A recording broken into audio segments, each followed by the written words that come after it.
تو اس ذریعے سے میرا مطالعہ شروع ہوا. سب سے پہلے تحقیق کرنے لگا میں کہ ہندو مذہب کی کتاب میں ایشور کا کیا ذکر ہے, بھگوان کا کیا ذکر ہے, اور پتا چلا جس طریقے سے قرآن مجید میں لکھا ہے خدا ایک ہے, وہی لکھا ہے ہندو مذہبی کتاب میں. جس طریقے قرآن میں لکھا ہے اس کا کوئی عکس نہیں, وہی لکھا ہے ہندو مذہب میں. جس طریقے سے قرآن مجید میں لکھا ہے نہ وہ کسی سے جنا ہے نہ کسی کو جنتا ہے, وہی چیز لکھی ہندو مذہبی کتاب میں. تو میں نے کہا جو یکساں ہے تو اس کے اوپر عمل کیوں نہ کرے. تو اس طریقے سے میری تحقیق شروع ہوئی, اور آہستہ آہستہ تحقیق کے بعد پتا چلا کہ ہندو مذہب میں بھی لکھا ہوا ہے کہ اوتار آنے والے ہیں. اوتار لوگ سمجھتے ہیں کہ بھگوان ایک انسان کا روپ لیتا ہے, یہ ایک معنی ہے, لیکن صحیح معنی ہے او سنسکرت میں مطلب بھگوان خود نہیں, بھگوان کسی کو بھیجتا ہے. تو اوتار کے صحیح معنی ہے جیسے ہم کہتے ہیں پیغمبر. تو بھگوان نے, ایشور نے کئی پیغمبر بھیجے, اور آخری پیغمبر کا ذکر ہندو مذہبی کتاب میں ہے, کئی کتابوں میں ہے, وید میں ہے, اپنشد میں ہے. کئی مثال دوں گا, ایک کلکی پرانا میں لکھا ہے کہ آخری جو اوتار آنے والے آخری پیغمبر وہ کلکی اوتار ہے. ان کے والد کا نام ہے وشنو یاس. وشنو مطلب خدا, یاس مطلب نوکر, خدا کا نوکر. عربی میں کریں گے تو ہو جاتا ہے عبداللہ, جو نام تھا محمد صلی اللہ علیہ وسلم کے والد کا. اس کے والدہ کا نام ہے سمتی, مطلب شانتی, امن. عربی میں ہو جاتا ہے آمنہ, جو محمد صلی اللہ علیہ وسلم کے والدہ کا نام تھا. اس میں لکھا ہے کہ انہیں وہی آئیں گی ایک کیف میں, ایک غارے میں, جو محمد صلی اللہ علیہ وسلم غار ہرا میں آئی تھی. انہیں وہی آئیں گی رات کے وقت. وہ بعد میں جائیں گے نارتھ ورڈ اور پھر واپس آئیں گے. محمد صلی اللہ علیہ وسلم نے ہجرت کی تھی, مدینہ کی طرف واپس آئے. ان کے 4 قریب دوست ہوں گے, اس میں 4 خلفاء راشدین ہیں. اس طریقے سے ڈیٹیل میں لکھا گیا ہے آخری پیغمبر, جو آخری اوتار جو آنے والے محمد صلی اللہ علیہ وسلم. تو میں کہتا ہوں ہندوؤں سے کہ آپ اپنی ہندو کتاب کا مطالعہ کیجئے اور ہم ہندو اور مسلمان ایک ہو جائیں گے. تو اس طریقے سے میرے تحقیق شروع ہوئی, اور میں دنیا بھر میں کوشش کرتا ہوں امن کا پیغام لوگوں تک پہنچائے. جی بھائی صاحب, آپ نے جو اپنشدوں کا ورنن کیا ہے اس کے ساتھ میں ایک لائن اور جوڑتا ہوں جہاں پر یہی لکھا ہوا ہے کہ ایشور ایک ہی ہے. وہ ہماری شریمد بھگوت گیتا ہے, جسے ہم شریمد بھگوان کی وانی یا ایشور کی وانی کہتے ہیں. اس کے چیپٹر نمبر 18 شلوک نمبر 66 میں ہے, اننیا سرو دھرمان پریتیجم مامے کم شرنم پرجا اہم توام سرو پاپیبھیو موکشیشامی ما شچا. اس میں بھی ایک ہی ایشور کی اور انگت کیا گیا. تو آپ جو کہہ رہے ہیں ایک دم صحیح اور ایک دم یتھارتھ ہے کہ ہمارے ہندو میں ایک ہی ایشور کی ہے, باقی روپ ہم نے الگ مان لیا ہے. یہ ایک آستھا کا وشے ہو جاتا ہے, ساکار روپ نراکار روپ وہ الگ ہے, لیکن ایشور کو ہمارے یہاں بھی آپ نے ایک دم ٹھیک فرمایا ہے. گیتا بھی ہماری یہی کہتی ہے. دھنیہ واد آپ کا, بہت بہت جزاک اللہ, شکریہ. ہزاروں سال نرگس اپنی بے نوری پہ روتی ہے, ہزاروں سال نرگس اپنی بے نوری پہ روتی ہے, بڑی مشکل سے ہوتا ہے چمن میں دیدور پیدا. اب ہم چلتے ہیں مائک نمبر 2 کی طرف. وہاں پر اگر کوئی غیر مسلم بھائی موجود ہیں اور ان کے ذہن میں کوئی سوال ہے تو سوال کر سکتے ہیں. مائک نمبر 2 سے. My name is Pintu Demna.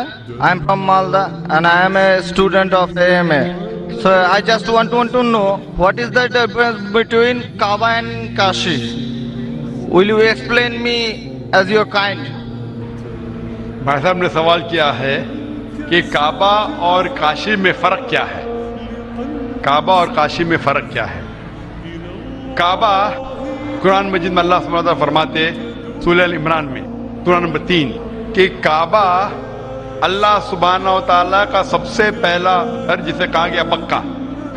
اور اللہ تعالیٰ فرماتے سورہ بقرہ میں سورہ نمبر 2 آیت نمبر 144 میں کہ آپ جدھر بھی ہو کعبہ کی طرف منہ کرو, مسجد حرم کی طرف منہ کرو اور آپ نماز پڑھو. تو کعبہ ہمارے مسلمان کے لیے قبلہ ہے, ایک دشا ہے جس کی طرف ہم دیکھ کے اللہ سبحانہ تعالیٰ کی عبادت کرتے ہیں, اور اس کا ذکر قرآن مجید میں ہے. کعبہ ہمارے لیے قبلہ ہے. کوئی بھی مسلمان کعبہ کو نہیں پوچھتا ہے, لیکن کعبہ قبلہ ہے, دشا ہے. یکسانیت کے لیے ہم کعبہ کی طرف منہ کر کے اللہ سبحانہ تعالیٰ کی عبادت کرتے ہیں. کاشی ایک